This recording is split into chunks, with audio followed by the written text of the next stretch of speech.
the city did not sleep. It simmered, a concrete beast breathing steam through grates and exhaling the stale yellow breath of 1,000 streetlights into the low-hanging clouds. Rain, a fine persistent drizzle, painted the asphalt in slick, shimmering blacks and grays, blurring the hard edges of the financial district into an impressionist nightmare. From the penthouse area of the Meridian Tower, Kai Jong watched the spectacle of the sleeping city with eyes that reflected none of its fractured beauty. His view was tactical, assessing city lines, noting the patterns of the few cruising cars, marking the pools of shadow that clung to the alleyways like tar. This was his kingdom of glass and steel, a fortress from which he directed the intricate, violent symphony of the Jong clan. Tonight's movement was a coda, a final, discordant note meant to silence a traitorous melody for good. The target was a woman. Jae-hwa, a mid-level accountant for the clan who had developed a taste for skimming and a fatal habit of talking to the district attorney's office. She was a rat, and in the world Kai ruled, rats were exterminated with prejudice. The intelligence was precise. She would be leaving the late-night shift at the biolab on Cortlandt Street, a cover job the clan had secured for her. Her identifier was a coat, a specific, foolishly vivid shade of violet, a splash of unnecessary color in a gray world. Kai did not pull the trigger himself anymore, that was a luxury of station, or perhaps its heaviest burden. He gave orders that traveled through encrypted channels to the men stationed in the rented room across from the lab service entrance. His voice, when he spoke into the headset, was a calm, low murmur, the sound of ice settling in a glass. Confirm the package. A pause, static. Confirmed. Violet package is moving. Exiting now. Kai's knuckles rested against the cold glass. Clean and quiet. He saw the door open across the street on the monitor feed, a rectangle of white industrial light cutting into the damp gloom. The figure emerged, shoulders hunched against the rain, head down. The violet coat was a shocking bloom in the monochrome alley. The shot, when it came, was a muffled thump through the audio feed, more a sigh than a scream of violence. The figure crumpled, a puppet with severed strings, collapsing into a puddle that immediately began to blush a darker, more profound color. Standard procedure was to wait, to confirm, to vanish. But an anomaly registered in Kai's periphery on the screen, white squares scattering from the fallen figure's grip. Files. Papers. Not a handbag. Jae-hwa carried a designer purse, always. A cold, sharp crack, like a flaw appearing in diamond, formed in Kai's chest. Hold. Do not approach, he commanded, his voice still even but now threaded with a wire of tension. He was moving before the affirmation came, grabbing his own black wool coat, his movements efficient and lethal. The elevator ride down was a silent, plummeting eternity. His driver, a silent mountain named Park, had the car idling at the private basement entrance. The 3-minute drive to Cortlandt Street felt like a journey through a fever dream. The alley, when he arrived, was a still life of horror. His operative was a ghost, already gone. Only the body remained. Kai approached, his Italian shoes impervious to the oil-slicked water. He knelt, one knee in the wet, and with a gloved hand, turned the figure. The face that lolled towards the sickly light was not Jae-hwa's pinched, familiar features. It was a stranger's face. A woman's face, beautiful even in the grotesque mask of shock and pain, skin the rich, warm tone of mahogany, eyes closed, long lashes stark against her cheeks.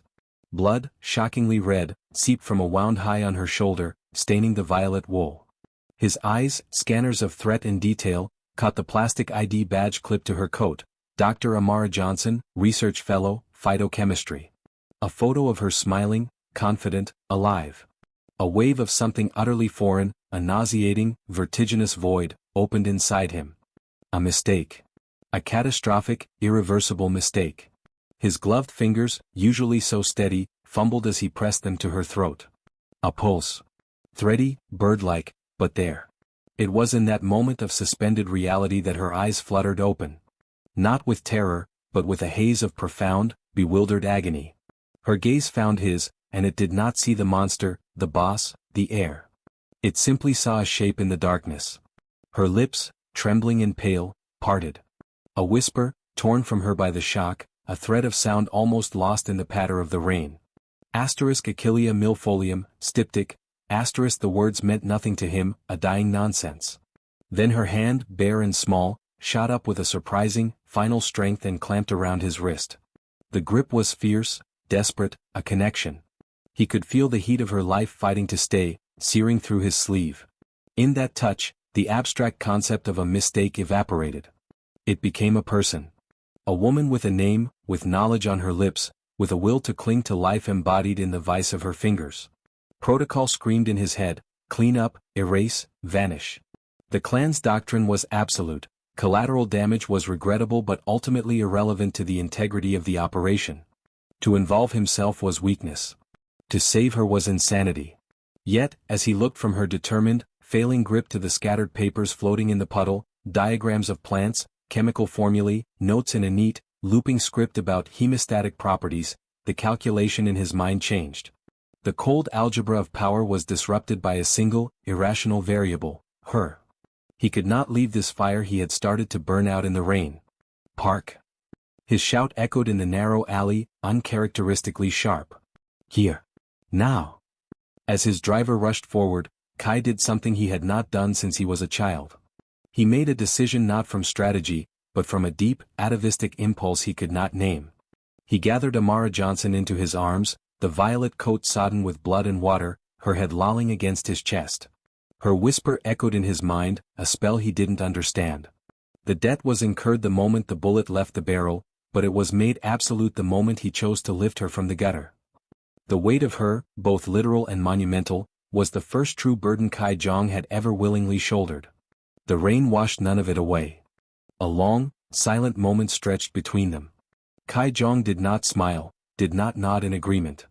But something shifted in the depths of his dark eyes, a faint, almost imperceptible spark of recognition, as if he had expected pleading or tears and was met instead with a negotiation. He gave a single, slight inclination of his head. Your conditions are acceptable. Amara. He turned to leave, pausing at the seamless door. Dr. Park will be in to check your dressings. Do not attempt to leave this floor. The security system is unequivocal. He left then, soundlessly, and the room felt both emptier and more confined. Amara sank back into the pillows, her mind racing. She was in a gilded cage, guarded by a dragon who owed her a debt. Her survival, she understood with chilling clarity, now depended on understanding her captor as meticulously as she understood her plants. The roots of their entanglement were buried in blood and mistrust, but roots, she knew, could grow in the most unexpected and barren of places. The penthouse was a study in suspended animation. For Amara, time lost its familiar cadence of commutes, lab hours, and the circadian rhythms of a normal life. It fractured into two distinct streams, the slow, meticulous progression of healing and cultivation, and the silent, pressurized current of Kai Jong's unseen presence. Her world was relegated to the expansive open-plan living area, her designated bedroom with its ensuite bathroom, and, most importantly, the broad, south-facing terrace. Dr. Park, a man of few words and kind, tired eyes, visited daily, his examinations efficient and gentle. The wound, thanks to his skill and the advanced regenerative gels he applied, was closing cleanly, the pain receding from a constant roar to a manageable, weather-aching throb. It was her mind that felt perpetually bandaged, trapped in a state of heightened, fragile alertness. Her first victory, small but psychologically vital, was the reclamation of her research. True to his word, Kai had her notes returned. They arrived in a pristine, archival-quality folio, each page painstakingly dried and pressed, the bloody smudges at the edges of a few sheets a stark, somber reminder of their origin. With them came the requested journals, along with a tablet linked to a staggeringly comprehensive digital library. The grow lights, the soil mixes, the delicate cuttings, all materialized within 48 hours, as if summoned by magic. The terrace, once adorned with minimalist sculpture and hardy ornamental grasses, was gradually transformed into a lush, humming oasis under Amara's careful direction. Rows of shallow trays held soil where the yarrow and Danshan cuttings took root. Seedlings of other species with potential hemostatic or analgesic properties sprouted under the precise spectrum of the LEDs. This small kingdom of green and life became her anchor, her purpose, the one aspect of her existence she could still control. She spoke to the plants, not out of madness, but out of habit, her low murmurs a comfort against the vast, silent cityscape. Kai was a ghost in the machine of the penthouse. He existed primarily as traces, the faint scent of sandalwood and ozone in the hallway leading to his sealed office wing, the soft, almost subliminal chime of an elevator arriving on the private floor, the occasional glimpse of his silhouette, dark against the glass wall of his study late at night, illuminated by the cool glow of multiple monitors. He left her alone, but his absence was a palpable thing, a vacuum that exerted its own pressure. Their interactions were limited to necessary, brittle exchanges. He would appear silently in the doorway to the terrace as dusk fell, a shadow against the interior light. "Your requirements are met?" he would ask, his voice never rising above that measured, resonant pitch. She would respond with a curt nod or a monosyllable, not turning from her work. "They are." He would linger for a moment, his gaze sweeping over her flourishing microfarm, an unreadable expression on his face, before dissolving back into the depths of the apartment. The first crack in this tense détente came unexpectedly, born not from confrontation but from observation. Amara, an insomniac since the shooting, often wandered the main living area at night, a blanket wrapped around her shoulders, staring at the city's constellations.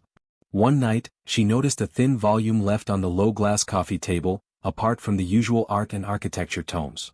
It was a well-worn copy of Kim Hyen's poetry, in the original Korean. The next evening, it was replaced by a collection of essays on fractal geometry.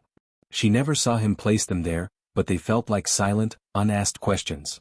She began leaving traces in return. A single, perfect leaf from a silver-veined salvia plant, placed beside the poetry book. A sketch diagram of a Fibonacci sequence in plant growth, left near the geometry text. It was a dialogue without words, a testing of boundaries more nuanced than their stilted verbal exchanges. The real shift occurred on a night of particularly violent weather. A spring storm lashed the tower, wind screaming against the glass walls, turning the panoramic view into a chaotic watercolor of streaked light and darkness. Amara was in the kitchen, steeping a cup of chamomile she had cultivated from seed, when a sound cut through the storm's roar, a short, sharp cry, abruptly silenced. It came from the direction of Kai's quarters. Her body froze, the ingrained fear of the violent man warring with a deeper, more primal instinct, the same instinct that had made her whisper plant names while bleeding out. This was not the sound of violence inflicted, but of violence endured. A nightmare. She stood in the dark kitchen, her heart hammering against her ribs. Protocol, survival, every rational cell in her body screamed to stay put, to lock her door, to pretend she heard nothing. But the memory of his hands, careful yet impersonal as he helped Dr. Park change her bandages that first week, surfaced. The absolute focus in his eyes, the clinical detachment that somehow, paradoxically, felt more respectful than leering. He had seen her vulnerability and had not exploited it. Could she do any less? She did not go to his bedroom. That was a line she would not cross. Instead, she prepared a second cup of tea, selecting not the calming chamomile but a robust, earthy blend of rosemary and holy basil she was testing for its adaptogenic properties, for resilience, for grounding. She carried it to the closed double doors of his office wing. Taking a deep breath, she placed the heavy stoneware mug on the floor just outside, the sound of ceramic on polished wood a soft talk in the stormy darkness. She retreated to the threshold of the living area and waited, shrouded in shadow. Minutes later, the door opened. Kai stood there, backlit by a dim lamp from within his office. He was barefoot, dressed in simple black sleep pants and a thin t-shirt, his hair disheveled. The mask of the unflappable boss was gone, stripped away by sleep and private torment. In its place was a raw, weary tension, the lines of his face deeper, his eyes holding a haunted glint she had never seen. He looked down at the mug, then his gaze swept the darkness, finding her silhouette immediately. He did not speak. He bent, picked up the tea, and brought it to his lips, taking a slow sip. His eyes closed for a brief moment. When they opened, they found hers again across the expanse of the shadowed room. No gratitude was spoken. No acknowledgement of the storm, internal or external. He simply gave the slightest, almost imperceptible nod, a lowering of the shields not to surrender, but to signal a temporary ceasefire. Then he turned, mug in hand, and retreated behind his doors, closing them with a quiet, definitive click.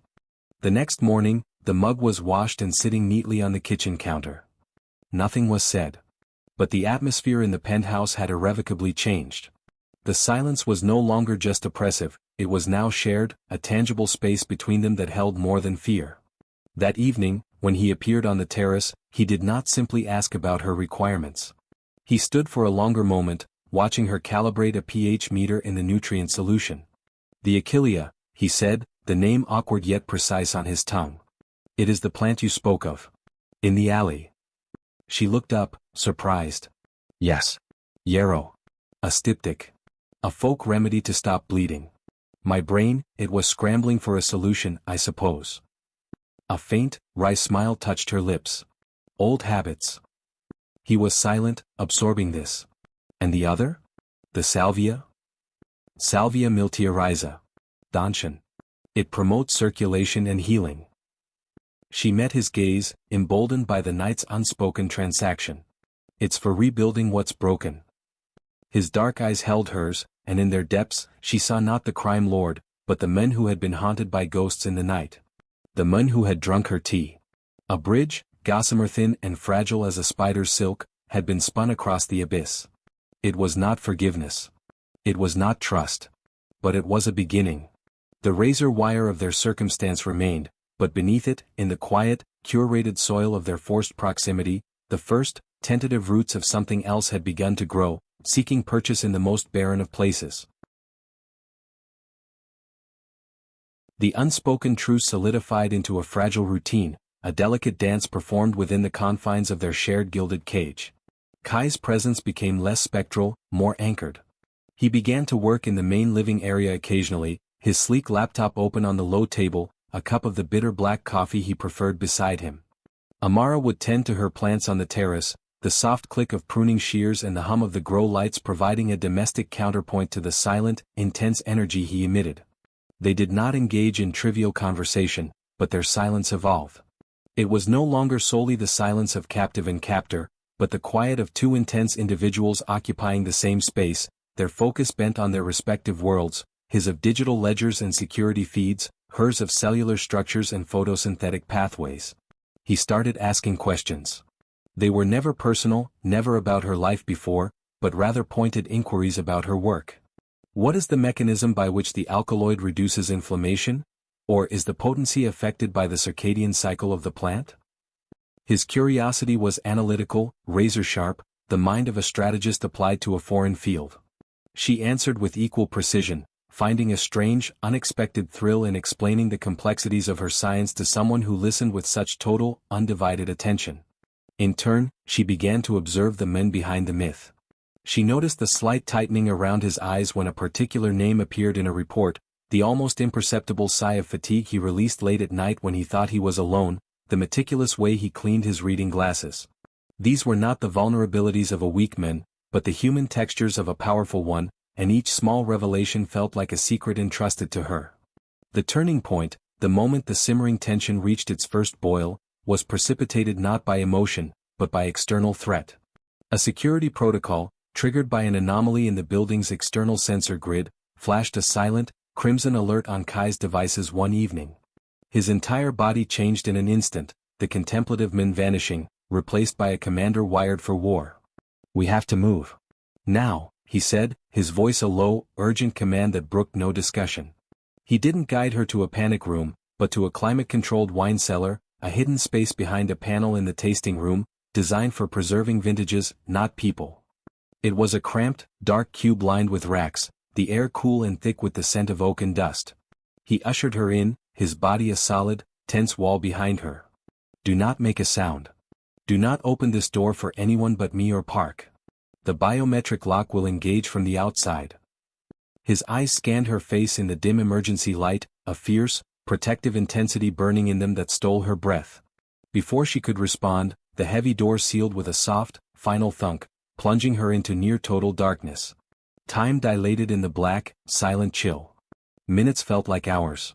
The only sounds were the faint, almost subconscious hum of the climate system and the frantic drum of her own heartbeat in her ears. She wasn't claustrophobic, but the absolute confinement, coupled with the knowledge that a threat had penetrated the tower's legendary security, sent primal fear coursing through her veins. She thought of the bullet, the alley, the cold rain. She thought of Kai, out there in the open. The fear for her own life was suddenly, shockingly, equaled by a sharp, clawing concern for his. The realization was a quiet earthquake within her. She didn't know how long she stood there, shivering in her thin sweater, before the lock disengaged with a soft click. The door swung open, revealing Kai silhouetted in the dim light of the tasting room. The fierce tension was still in his shoulders, but his expression was one of controlled victory. It's clear. A false alarm triggered by a malfunctioning drone. But the protocol stands. He stepped back to let her out. The rush of relief was dizzying, a chemical flood that short-circuited her careful restraint. As she moved past him, out of the oppressive cellar and into the marginally brighter room, her legs, weak from adrenaline and prolonged tension, betrayed her. She stumbled. His hand shot out, not to catch her arm, but to splay across the small of her back, steadying her. The contact was electric. His palm was searingly hot through the fabric of her sweater, his fingers pressing firm against her spine. She gasped, her head snapping up to look at him. They were close, too close, the scant inches between them vibrating with all the unspoken words, the shared silences, the fear, the strange, simmering attraction they had both diligently ignored. The analytical detachment in his eyes was gone, burned away by the residual adrenaline and something far more primal. His gaze dropped to her lips, and the air in the room seemed to vanish. The careful walls, the rules of their arrangement, the entire dangerous world outside, it all crumbled to dust in that charged, silent space. The kiss, when it came, was not a question. It was a collision. He closed the distance, his mouth capturing hers with a desperate, hungry intensity that mirrored the chaos of the last hour. It was not gentle. It was a claim, a release, a confession. Amara responded with equal fervor, her hands flying to his shoulders, her fingers gripping the hard muscle beneath his shirt. She kissed him back not as a victim, not as a debtor, but as a woman who had faced death and found, in its shadow, a terrifying, undeniable desire. The taste of him was dark coffee and unresolved danger, and she drank it in, a potent, addictive vintage. It was he who broke the kiss, pulling back just enough to rest his forehead against hers, their breaths coming in ragged, shared gusts.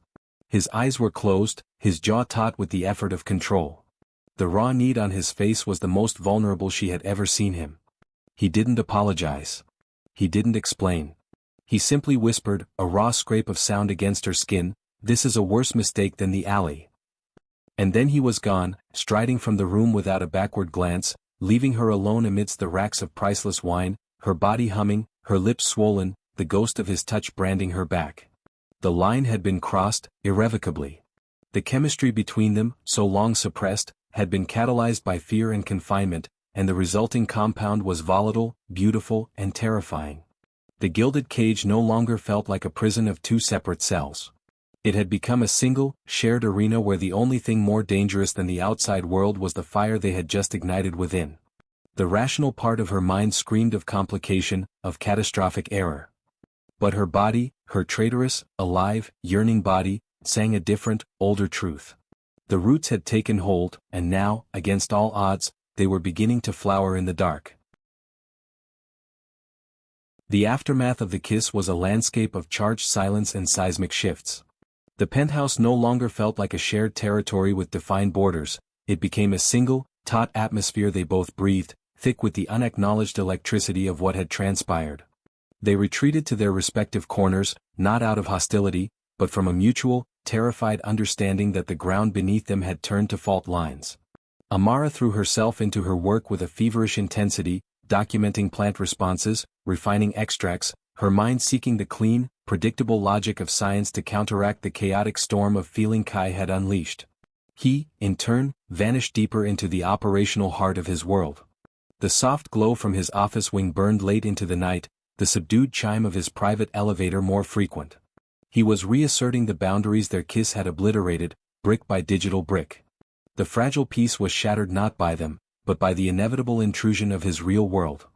Kai's second-in-command, Min, arrived. He was a man of sharp angles and colder eyes, his loyalty to the clan an unquestionable, frigid absolute. Where Kai's power was a contained, simmering force, Min's was a visible blade, always half-drawn. His presence in the living space was an obscenity, a stain of undeniable threat.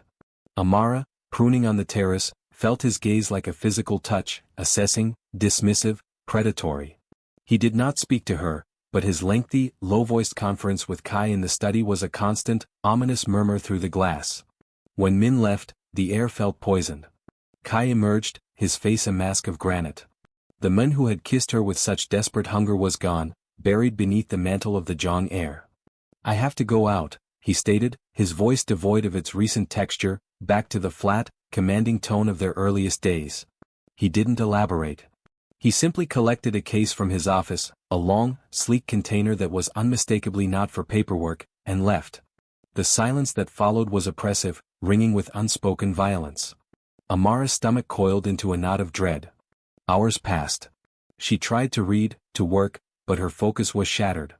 She found herself pacing, her eyes drawn to the dark city, imagining horrors in every shadowed alley. He returned near dawn. She was waiting in the living room, wrapped in a blanket, unable to sleep.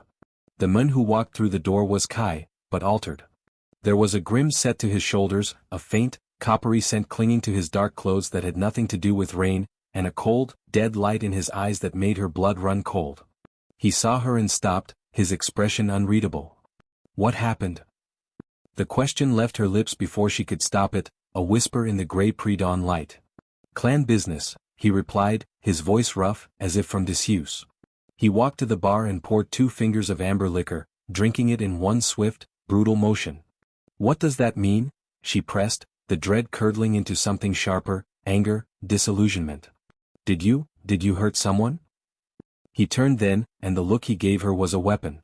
It was the look of the men from the surveillance footage, the men who gave orders in the rain. I enforced a resolution. A debtor who thought sentiment outweighed contract. He was reminded of the price of betrayal. The clinical language, the utter lack of remorse, struck her like a blow. The abstract concept of his world, the syndicate, the operations, crystallized into a brutal, bloody reality in that moment. This was not a misunderstood king in a castle, this was a man who, tonight, had likely broken bones or ended a life to balance a ledger. The beautiful, complex man she had glimpsed, the one who drank her tea and asked about her plants, was also this. The fracture within her own feelings was sudden and painful. You reminded him? Her voice trembled, not with fear, but with a rising, hot fury. You talk about it like a board meeting. That's a person. That person would have slit your throat without a second thought if he knew you were here.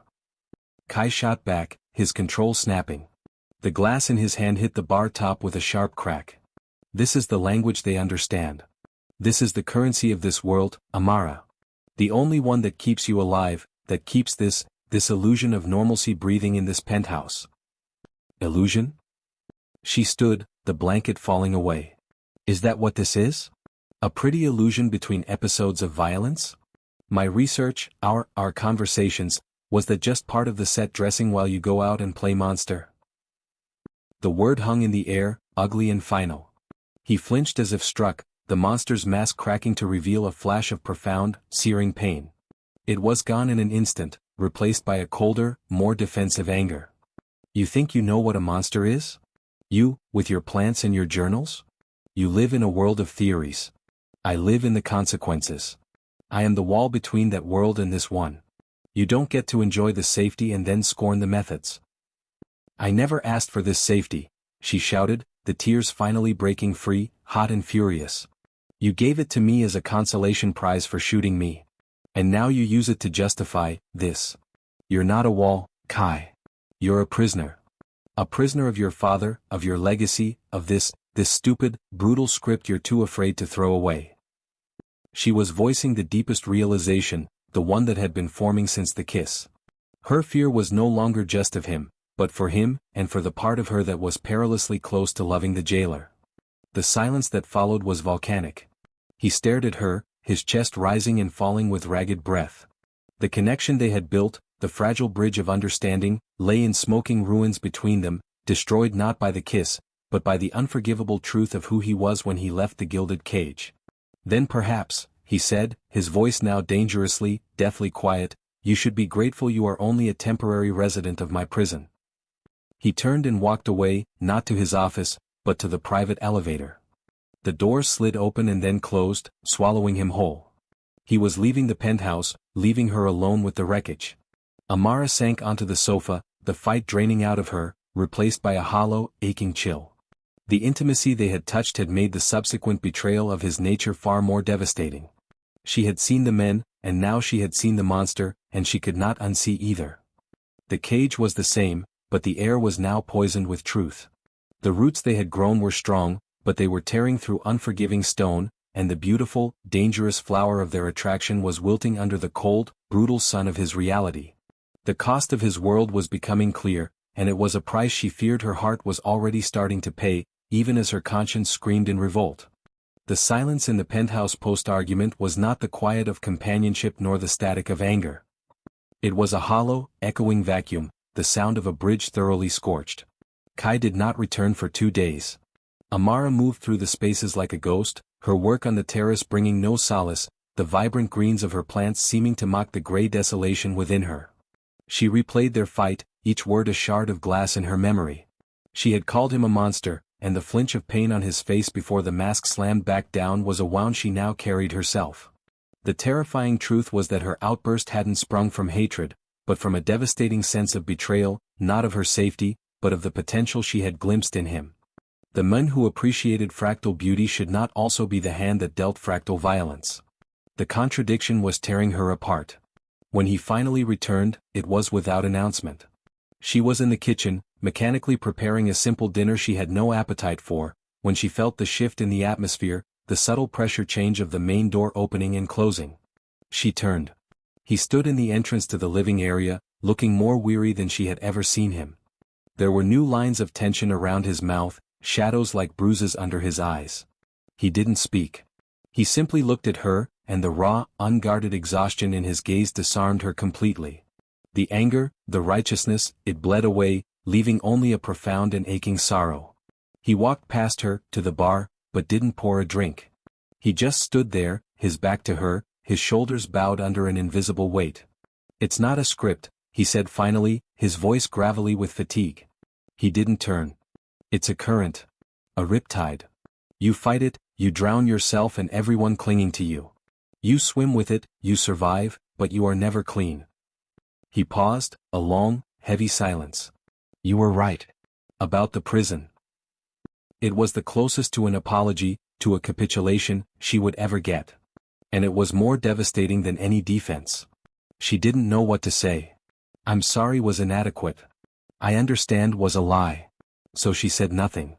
She finished her silent meal, and he remained at the bar, a statue of solitary burden. The chasm between them felt wider than ever, but for the first time, they were both standing at its edge, looking across at the same devastating view. The attack came 2 nights later. It was not a subtle probing or a false alarm. It was a full-scale, violent breach. The first sign was the lights, all of them, snapping off at once, plunging the penthouse into a darkness so total it felt solid. The city's glow from the windows was abruptly swallowed, the glass seeming to turn opaque. A second later, the emergency battery pods along the baseboards flickered on, casting a sickly, directional light. Amara, reading in her bedroom, froze. Before the pounding of her heart could even find its rhythm, her door was wrenched open. Kai stood there, backlit by the eerie emergency light, a figure of pure, lethal purpose. In his hand was not the sleek case from before, but a compact, matte black pistol. "With me. Now." It was not a request. He didn't wait for compliance. He crossed the room in 3 strides, his free hand closing around her wrist, his grip iron-strong. He pulled her into the hallway, not towards the wine cellar, but towards the core of the penthouse. "The cellar is a known protocol. They'll have it wired or flooded. We go to the safe room in my office." His voice was a low, rapid-fire stream of instruction as they moved through the labyrinthine darkness. From below, muffled by layers of concrete and steel, came the unmistakable, percussive sound of suppressed gunfire. They were inside the building. A door she had never seen before, hidden in the paneling of his office library, hissed open. He pushed her inside a small, reinforced space lined with communication equipment and monitors, all dead and dark due to the power cut. "Lock it behind me. The code is your research grant number. The one you told me about." He had remembered. In the midst of chaos, that detail, that proof of his attention, flared like a tiny star. "Where are you going?" she gasped, clinging to his arm. "To thin the herd before they reach this floor. The door will hold, but not against a dedicated thermal charge. I need to buy time for the response team." He was already pulling away, his eyes already on the tactical problem, the men receding, the soldier taking over. "Kai, no," the plea was instinctive, torn from a place deeper than fear. He paused, just for a second. In the gloom, his eyes met hers. All the complexity, the conflict, the unspoken things, were there in that look. "You were the only thing that wasn't a mistake," he said, the words raw and stark. Then he was gone, sealing the door behind him. The lock engaged with a series of heavy, hydraulic thunks. Alone in the absolute dark and silence, Amara felt terror threaten to swallow her whole. The sounds of conflict were closer now, a crash, more gunfire, a shout cut short. He was out there, one man against an unknown number. The thought of him being overpowered, killed, was a physical pain more acute than the bullet wound had ever been. She loved him. The realization was a quiet, absolute certainty in the heart of the storm. She loved the monster and the men, and she could not let the script play out, the noble sacrifice, the woman in the safe room. Her mind, trained for problem-solving, raced. The room was a tomb. But she was not a weapon. She was a scientist. Her eyes adjusted, picking out shapes. Her purse, which she'd been carrying when he grabbed her, was on the floor.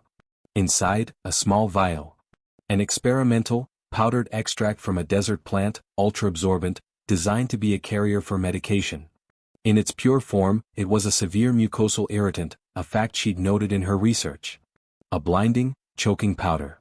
She had no plan, only a desperate, defiant need to act. She emptied the fine, silvery powder into her palm. With trembling fingers, she entered the code, her grant number, into the keypad.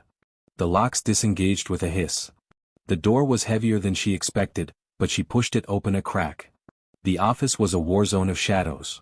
She could see movement near the main entrance, two dark figures, advancing tactically. And Kai, a darker shadow pressed against a structural column, his gun arm hanging at an odd angle. Hut. Disarmed. They had him flanked. Pure adrenaline shot through her veins, cold and clear. She didn't think. She moved. Darting from the safe room, she took 2 silent steps and then, with a cry that was more fury than fear, she blew the powder from her palm directly into the face of the closest intruder. The effect was instantaneous. The men screamed, a raw, ragged sound, clawing at his eyes, stumbling back into his companion. In the second of chaotic distraction, Kai moved. It was a blur of brutal efficiency. He lunged, not for a gun, but for the disabled man's weapon, twisting it free, spinning, and firing 2 precise shots. The second intruder dropped. The first, still blinded, was swiftly and mercilessly incapacitated with a strike to the temple. Then, silence. The only sounds were the ragged gasps of the blinded men and Kai's own heavy breathing. He stood amidst the wreckage, the stolen gun in his hand, his injured arm cradled against his body. His eyes found Amara, who stood frozen, her empty hand still outstretched, powder dusting her fingers. The look on his face was one of utter, profound shock. Not at the violence, but at her. At her intervention. At the sheer, impossible audacity of it. He crossed the space in an instant, ignoring the downed men. His good hand came up, cupping her face, his thumb smearing a trace of the silver powder from her cheek. His touch was trembling. You saved me." The words were a disbelieving whisper. "You saved me first," she breathed, the world narrowing to the feel of his hand on her skin, the stunned awe in his eyes. In that moment, the last of the walls between them crumbled. The debt, the cage, the monster, the victim, all of it was incinerated in the shared fire of their mutual, defiant sacrifice. He pulled her to him, his mouth finding hers in a kiss that was nothing like the first. This was not hunger or desperation. It was a claiming, yes, but also a surrender, a vow, a profound realignment of their universe. It was tender and fierce, speaking of a bond forged not in ease, but in blood and choice.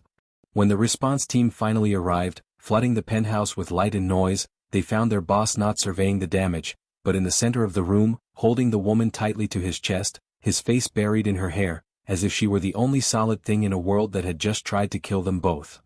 The danger wasn't over, but something had crystallized. They were no longer protector and protected.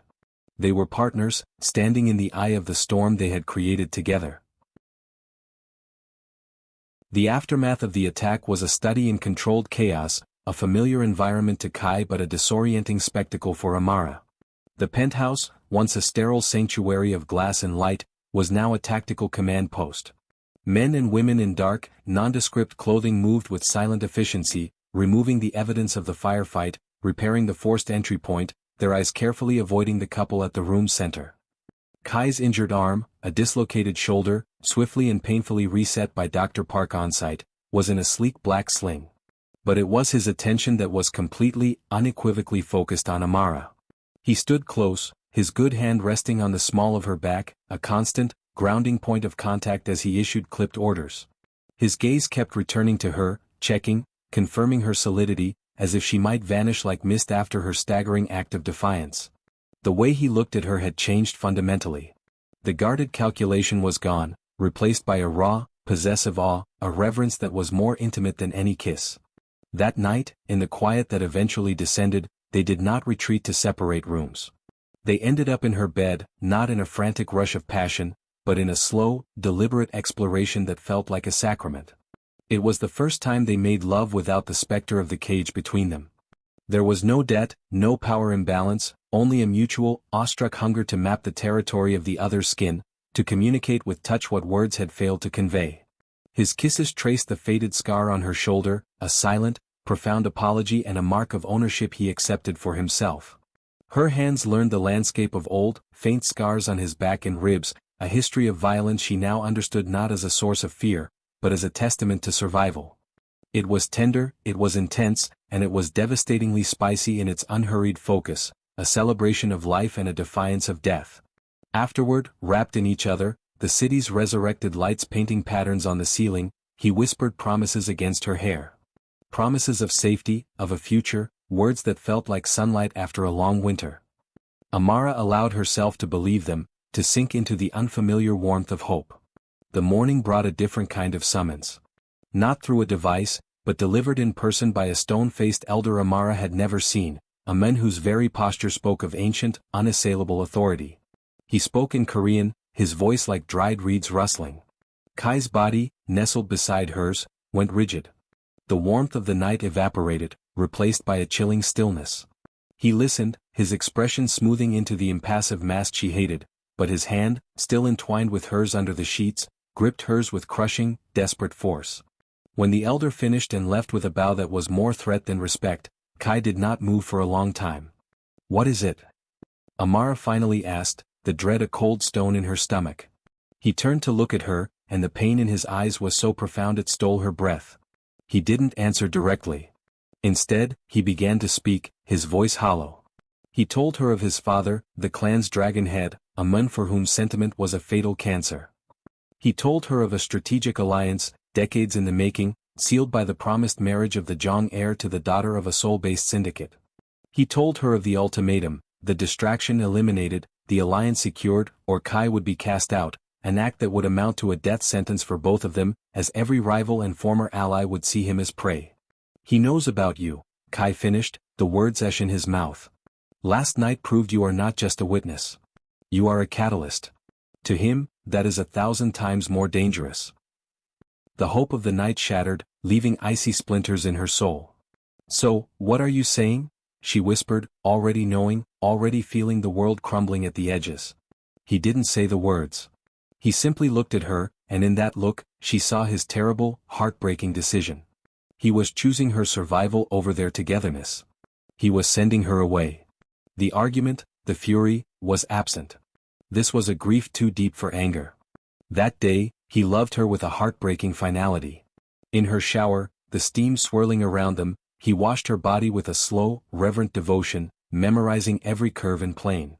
In her bed, he made love to her again, but it was different, a slow, aching goodbye, every touch a whispered apology, every peak a bittersweet memorial. He buried his face in the crook of her neck, his breath hot and ragged, and she felt the wetness of his tears against her skin. The mighty Kai Jong, crying silent, despairing tears. It broke her more completely than any violence ever could. The next morning, she awoke to an empty bed and a new reality. On the kitchen counter, beside a perfect cup of tea, lay a folio of documents. A new identity, Amara Thorne, Ph.D., flight plans to Zurich. Deeds to a secluded, secure lakeside property in Switzerland. Banking information with a balance that made her dizzy. A blueprint for a state-of-the-art private research laboratory, fully funded in perpetuity. And a single sheet of thick, cream stationery, with a line written in his precise, elegant hand. "Your forever must be without me. It is the only way your light survives." He was gone. The penthouse was preternaturally still, empty of his presence for the first time since she had arrived. He had erased himself from her future with the same ruthless efficiency with which he managed all threats. He had given her the world, safety, freedom, the means to pursue her dreams, and in doing so, had carved out his own heart. Amara did not cry. She stood in the silent, sunlit space, the documents in her hand, and felt a cold, clear fury begin to burn away the grief. He had made his noble, stupid, self-sacrificial choice. He saw himself as the warden setting the bird free, even if it killed him. But she was not a bird. She was a woman who had faced down armed men with a handful of powder. She was a scientist who knew that some compounds, when forced together under extreme pressure, created bonds that were unbreakable. He had bought her a future with his sacrifice, but he had forgotten the most critical element of their equation, her consent. She did not accept his terms. The love she felt was not a fragile thing to be preserved under glass in a Swiss lake house. It was a living, breathing, resilient force. And it was time to fight for it. Not with a gun or powder, but with the truth of who they were together. She looked at the flight ticket, then deliberately, slowly, tore it in half. The sound was the first note of her rebellion. Amara leaned back into his solid warmth, watching the first star appear in the darkening violet sky. "Let him come," she said, her voice serene. "We are not hiding. We are living. And we are not who we were." She turned in his arms, meeting his lips in a kiss that was a promise, a homecoming, and a spark of undimmed spice. It spoke of intimate nights and peaceful mornings, of a love that had been tested in blood and fear and had been refined into something unbreakable. Their forever had not been given, it had been forged in the fire of choice, and it was a fortress no clan could ever breach. Together, they turned back to the house, to the simple, profound life they had built, leaving the vast, indifferent sea to guard the horizon behind them. Did Amara and Kai's defiant choice captivate you? For more stories where love battles against impossible odds and passion rewrites destiny, explore our library of immersive romances. Subscribe to never miss a tale of fierce hearts claiming their forever.